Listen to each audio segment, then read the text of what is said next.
উপদেষ্টাদেরকে বলতে চাই, মাহফুজকে এবং নাহিদ আলম ইসলামকে বলতে চাই, মনের কথা আপনারা খুলে বলেন, কি বলতে চান। রাজনীতিকে অবলম্বন করে কোনো ব্যবসা বাণিজ্য করা যাবে না। এবং একইভাবে পার্লামেন্ট নির্বাচন, যারা সংসদ সদস্য হবেন, এটাকে অলাভজনক, এটাকে করা দরকার। খরচ করার কথা 25 লক্ষ, কোনো প্রার্থী যদি 10-25 কোটি টাকা তারা যদি খরচ করেন, অনেকে এটাকে তারা ব্যবসা মনে করেন, বিনিয়োগ মনে করেন। মানে কোনোভাবে যদি এমপি হতে পারে আর যদি মন্ত্রী হবার সুযোগ থাকে, 50 গুণ 100 গুণ তারা কামিয়ে নেবেন পরবর্তী 5 বছরে। এই যে রাজনীতিকে যারা বিনিয়োগ মনে করেন, ব্যবসা মনে করেন, এর যদি গুণগত সংস্কার না হয়, রাজনীতির মৌলিক পরিবর্তনের জায়গাটা আমরা কিন্তু আসতে পারবো না। আমি আশা করি এই জায়গাটা, এখানে বুলু ভাই আছেন, আমাদের এখানে 4 দলের নেতৃবৃন্দরা আছেন, অনেক গুরুত্বপূর্ণ নেতৃবৃন্দরা আছেন। ভবিষ্যতে এই প্রশ্নগুলো হয়তো এক যাত্রায় সবটা অর্জন করতে পারবো না, ধীরে ধীরে এই প্রশ্নগুলোকে আমাদেরকে সামনে আনা দরকার। আর দু একটা কথা বলে কথাটা শেষ করব। আরেকটা হচ্ছে এনসিপির নেতারা যারা এখন সরকারে আছেন, দেখলাম একজন বললেন, মাহফুজ আলম, তিনি বললেন যে কিভাবে এই উপদেষ্টারা তারা নাকি অনেক কিছু তারা নাকি হাতিয়ে নিয়েছেন, এবং মাহফুজ আলম থলের বিড়াল, তিনি অনেকখানি তিনি বের করে দিয়েছেন।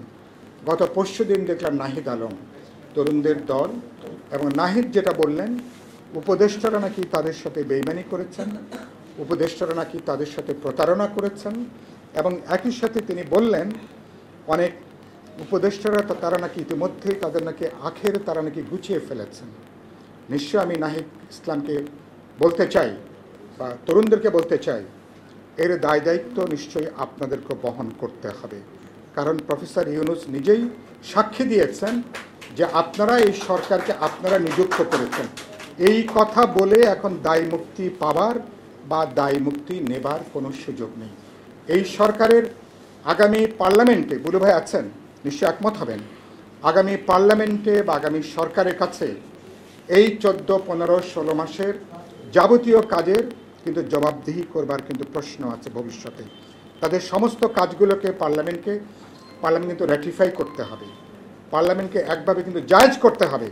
কোনটা জায়েজ করবেন আর কোনটা জায়েজ করবেন না, এই বিবেচনাবোধ অবশ্যই থাকাটা দরকার।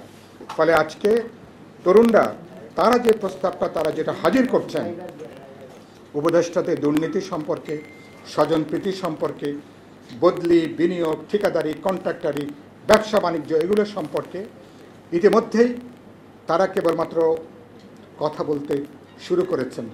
ঢাকা সিনেমা শুনছেন না, ও যে গোলাপি এখন ট্রেনে, গোলাপি যখন কোনো কথাই বলে না, দাদি বারবার বলছে গোলাপি একটা কথা কও, কিন্তু গোলাপি আর কোনো কিন্তু কথা বলে না।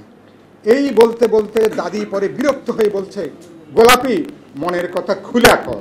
বলছে না এটা গোলাপি এখন ট্রেনে। উপদেষ্টাদেরকে বলতে চাই, মাহফুজকে এবং নাহিদ আলম ইসলামকে বলতে চাই, মনের কথা আপনারা খুলে বলেন, কি বলতে চান। এবং গত 14 মাসে আপনারা যেগুলোর অংশীদার হয়েছেন সেটাও প্রকাশ করেন, আপনারা যেগুলো সাক্ষী হয়েছেন সেগুলো প্রকাশ করেন।